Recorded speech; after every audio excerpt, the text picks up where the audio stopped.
एक सेठ कुत्ते को अपने खाने में से आधा दे देता है, लेकिन उसे पता नहीं था कि कुत्ते को दी हुई ये 4 रोटी उसका जीवन बदल सकती है। दोस्तों, एक गांव में एक बहुत गरीब सेठ रहता था। गरीब सेठ इसलिए क्योंकि एक जमाने में वह सेठ बहुत धनवान था। धनी होने के दौरान उसने अनेक धार्मिक और पुण्य कार्य किए थे, जैसे कि गौशालाओं का निर्माण, गरीबों को भोजन प्रदान करना, अनाथालयों की स्थापना आदि। लेकिन जैसे जैसे समय गुजरा, वो सेठ निर्धन हो गया। उस दौरान राज्य के राजा ने घोषणा की, यदि किसी व्यक्ति ने अपने जीवन में कोई पुण्य किए हैं तो वह अपना पुण्य बताकर उनके बदले उचित फल ले जा सकता है। यह सुनकर सेठानी ने सेठ से कहा, हमने अनेक पुण्य किए हैं। तुम राजा के पास जाओ और हमारे पुण्यों की चर्चा करो, ताकि हमें उनके उपयुक्त फल मिल सकें।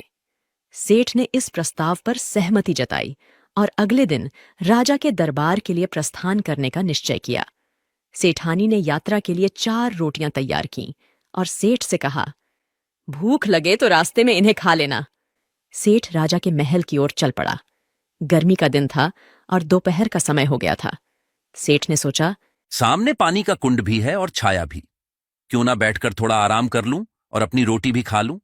कि सेठ ने वृक्ष की छाया में रोटी रखी और पानी से हाथ धोने लगा। इसी बीच वहां एक कुतिया आई, जिसके साथ उसके 4-5 पिल्ले भी थे।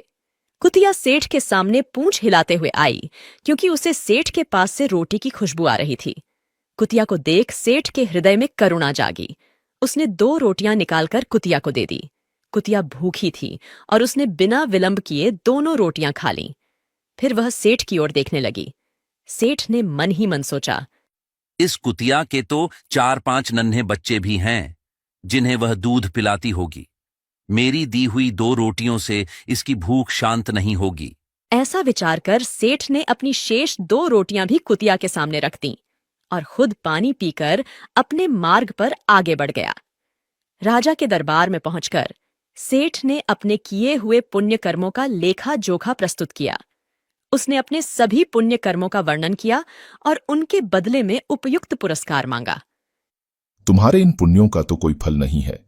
यदि तुमने कोई अन्य पुण्य किया हो तो वह बताओ, शायद उसके लिए कोई फल तुम्हें दिया जा सके। सेठ चुपचाप खड़ा रहा और वापस जाने का निश्चय किया। यदि मेरे इतने पुण्य कर्मों का कोई फल नहीं है तो फिर इन्हें गिनवाना व्यर्थ है। मुझे अब यहां से चले जाना चाहिए। कहते हुए जैसे ही सेठ लौटने को मुड़ा, राजा ने उसे रोकते हुए कहा, तुमने कल एक पुण्य किया था जिसका जिक्र तुमने नहीं किया। कल मैंने कोई पुण्य कार्य नहीं किया था। राजा, कौन से पुण्य की बात कर रहे हैं? कल तुमने एक कुतिया को अपनी 4 रोटियां खिलाई थीं। वह पुण्य कर्म तुम भूल गए। कल के उस पुण्य के बदले में जो भी तुम मांगोगे वह तुम्हें प्रदान किया जाएगा। हे राजन, यह आप कैसे कह सकते हैं? मेरे द्वारा किए गए अन्य सभी कर्मों को आपने महत्वहीन समझा। एक कुतिया को 4 रोटियां खिलाने का महत्व क्या है? हे सेठ, जो पुण्य तुमने गिनकर दूसरों को सुनाए वे सभी व्यर्थ हैं। जब तुम अपने कर्मों की चर्चा करते हो वे सभी नष्ट हो जाते हैं। कल तुमने जो सेवा बिना किसी आशा के रास्ते में एक कुतिया को रोटियां देकर की, वह सबसे बड़ा पुण्य है, क्योंकि तुमने वह पुण्य किया और उसे भूल गए, उसकी याद तक नहीं रखी। उसके लिए चाहे तुम मेरा संपूर्ण राज्य भी मांग लो, वह भी कम है। सच्चा दान वही है जो एक हाथ से किया जाए और दूसरे हाथ को भी उसका पता न चले। राजा ने सेठ को अपार धन देकर विदाई दी और इस तरह से सेठ और सेठानी पुनः पूर्ववत समृद्ध हो गए।